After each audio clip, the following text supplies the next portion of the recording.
어느 날 한밤중에 TV 화면에 갑자기 대통령이 등장해서 나라 전체를 뒤흔드는 발표를 합니다. 아니, 민주주의 국가에서 대체 어떻게 이런 일이 가능했을까요?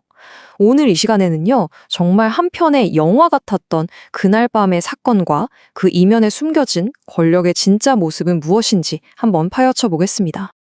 시간은 밤 10시 27분, 대한민국 서울. 아마 대부분의 사람들이 하루를 마무리하던 아주 평범하고 또 평온한 시간이었을 겁니다. 바로 그때 모든 게 멈췄습니다. 아무런 예고도 없이 대통령의談話가 시작됐습니다. 그리고 그 내용은 정말 그 누구도 예상하지 못했던 거였죠. 네, 바로 비상계엄령이었습니다. 국가 안보와 공공질서를 지킨다는 명분으로 군사력을 동원하는 민주주의 사회에서는 정말 가장 강력하고 이례적인 조치 중 하나잖아요.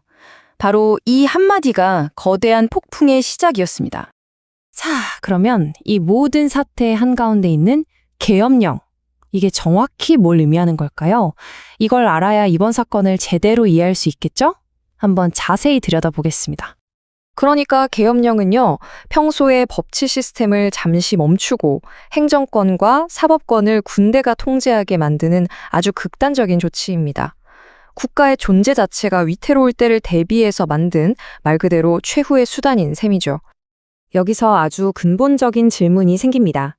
아무리 국민이 뽑은 정부라고 해도 어떻게 이렇게 절대적인 권력을 행사의 정당성을 가질 수 있는 걸까요?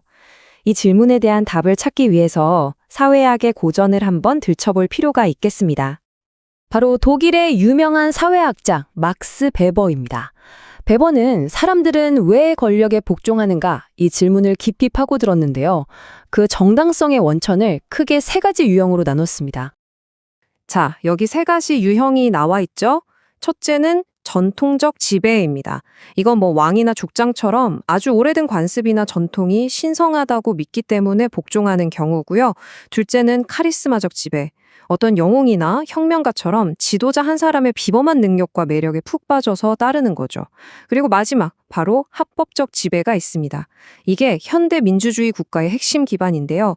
법과 절차, 그 자체가 정당하다고 믿기 때문에 그에 따라 뽑힌 대통령이나 정부에 따르는 겁니다.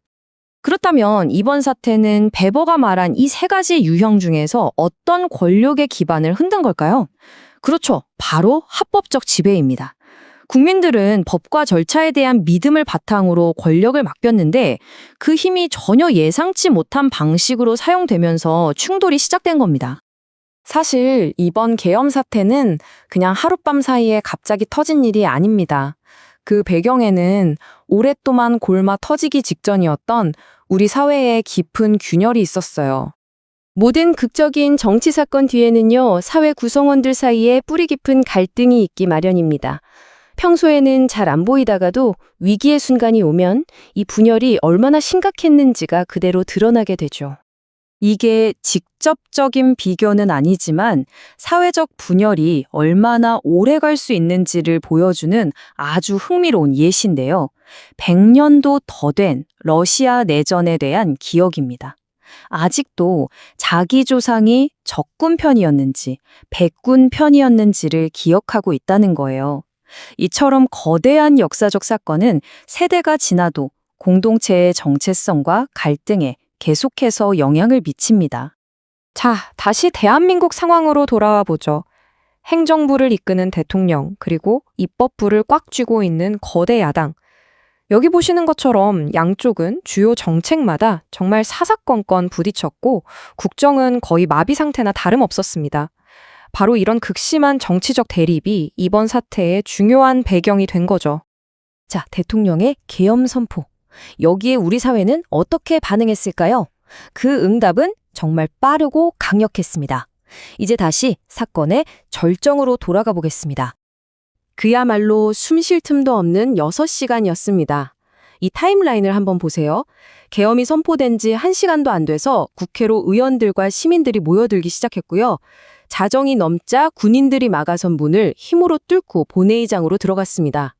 그리고 새벽 1시, 국회는 마침내 계엄령 해제를 요구하는 안건을 통과시켰습니다. 이 숫자, 이 숫자가 그날 밤의 모든 것을 말해줍니다. 190대 0. 이게 바로 계엄령 해제 요구안에 대한 표결 결과입니다. 재적의원 190명이 참석했는데 단 한 명의 반대나 기권도 없이 만장일치로 통과시킨 거예요. 심지어 대통령과 같은 편인 여당 의원들까지 모두 대통령에게 등을 돌린 거죠. 그야말로 완전한 정치적 고립을 상징하는 순간이었습니다. 단 6시간 만에 계엄령은 일단락됐지만 그 후 폭풍은 대한민국 사회 전체를 뒤흔들었습니다. 정치 시스템은 어떻게 반응했고 또 우리에게는 어떤 질문을 남겼을까요?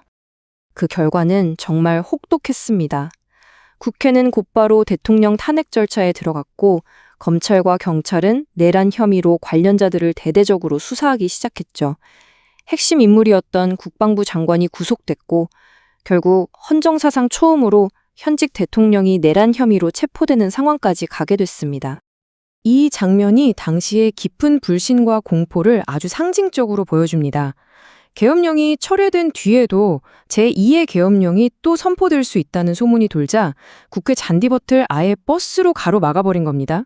헬리콥터가 내리지 못하게 하려고요. 국가의 심장부에서 벌어진 참 믿기 힘든 풍경이었죠. 이 사태는 국제사회에도 엄청난 충격을 줬습니다. 러시아 크렘린궁 대변인은 상황이 우려스럽다면서 지켜보고 있다고 밝혔고요. 미국, 중국, 영국 같은 세계 여러 나라들도 자국민에게 안전을 당부하는 등 긴급하게 대응했습니다. 동맹국의 정치적 혼란은 곧바로 국제정세의 불안정으로 이어지니까요.